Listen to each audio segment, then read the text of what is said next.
Le livre de la Genèse nous dit que la terre était corrompue et pleine de violence. Mais mettons des mots humains sur cela. Imaginez une société où la loi du plus fort est la seule règle, où l'empathie est perçue comme une faiblesse. Un monde cynique, brutal, épuisé. Au milieu de ce chaos, vit un homme, Noé. Le texte dit qu'il trouva grâce aux yeux de l'Éternel, parce qu'il était intègre dans sa génération. Mais être intègre dans un monde corrompu, ce n'est pas une récompense, c'est un fardeau. C'est une souffrance quotidienne. C'est voir le mal partout et se sentir impuissant. Avant de continuer, vous nous suivez depuis quel pays? Dites-le nous en commentaire. Aimez la vidéo et abonnez-vous. Noé n'était pas un super-héros.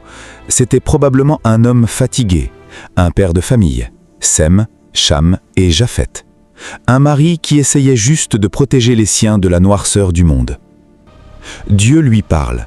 Le créateur de l'univers lui annonce la fin de toute chair, un déluge. Et il lui donne un plan. Arrêtons-nous une seconde ici. Mettez-vous à la place de Noé. Vous rentrez chez vous un soir, vous vous asseyez face à votre femme et vous lui dites « Le monde va être englouti par les eaux. Et nous devons construire un immense coffre en bois ici sur la terre ferme. » Comment sa femme a-t-elle réagi? Comment ses fils l'ont-ils regardé? Ont-ils pensé qu'il perdait la tête? La Bible ne nous donne pas les détails de cette conversation. Mais la psychologie humaine, elle, ne change pas.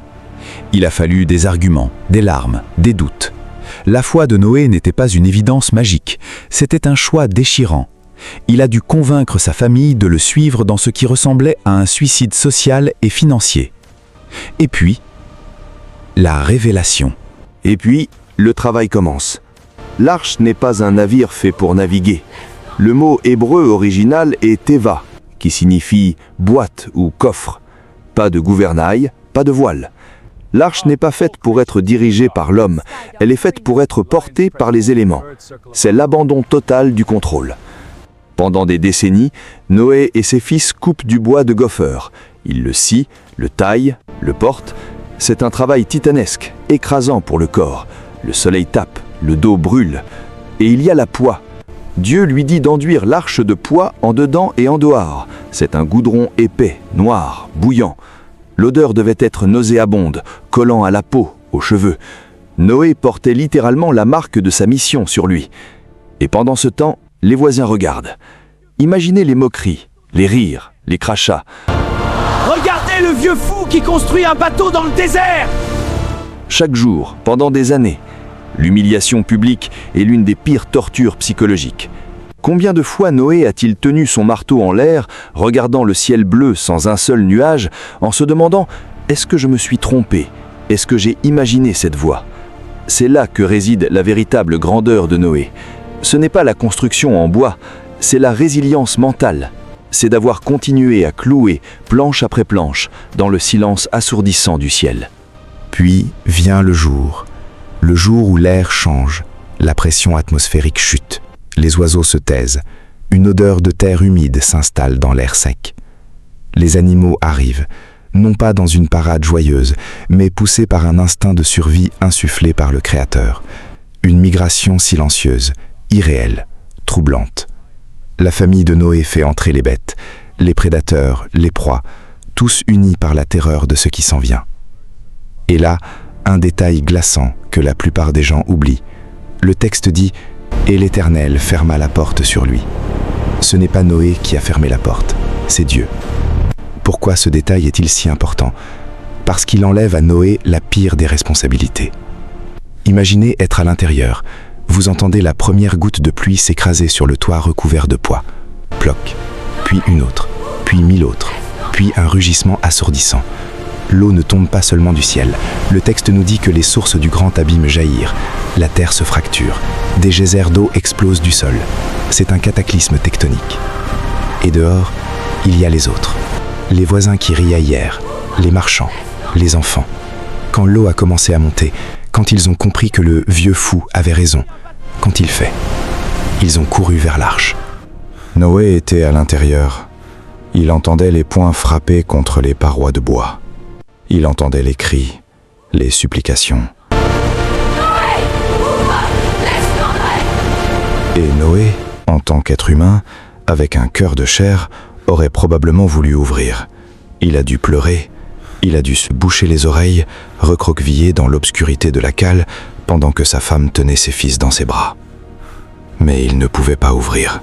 Dieu avait scellé la porte. C'est la culpabilité du survivant à son paroxysme. L'arche n'était pas un bateau de croisière. À cet instant précis, c'était un cercueil de vie flottant sur un océan de mort. L'expérience a dû être profondément traumatisante. 40 jours et 40 nuits de tempête ininterrompue.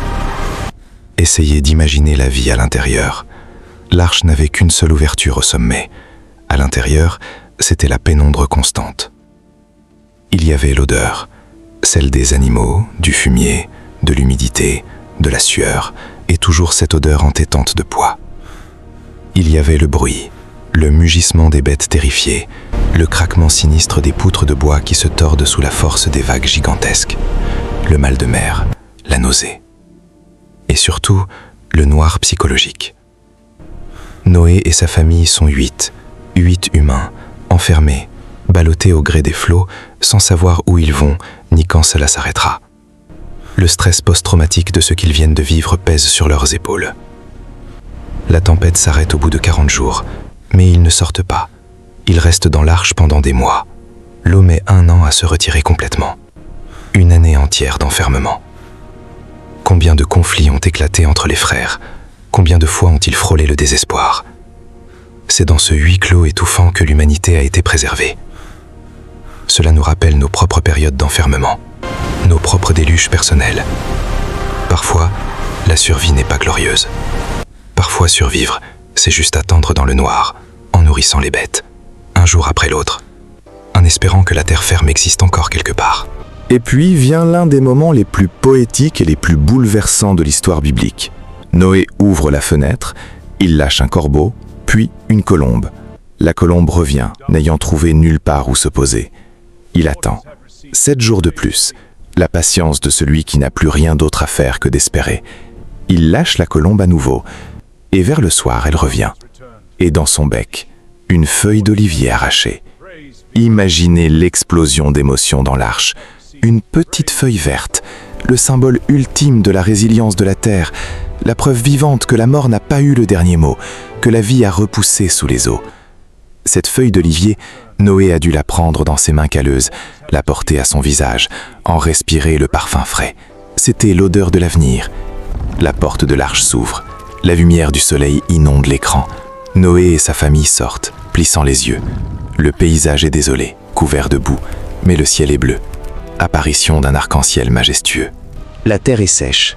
Dieu ordonne à Noé de sortir. Quand Noé pose le pied sur le sol, le monde qu'il connaissait a disparu. Tout est recouvert de boue et de silence. Le passé a été effacé.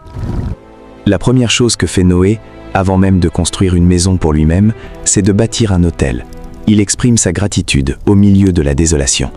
Il reconnaît qu'il n'a pas survécu grâce à sa propre force, mais par la grâce.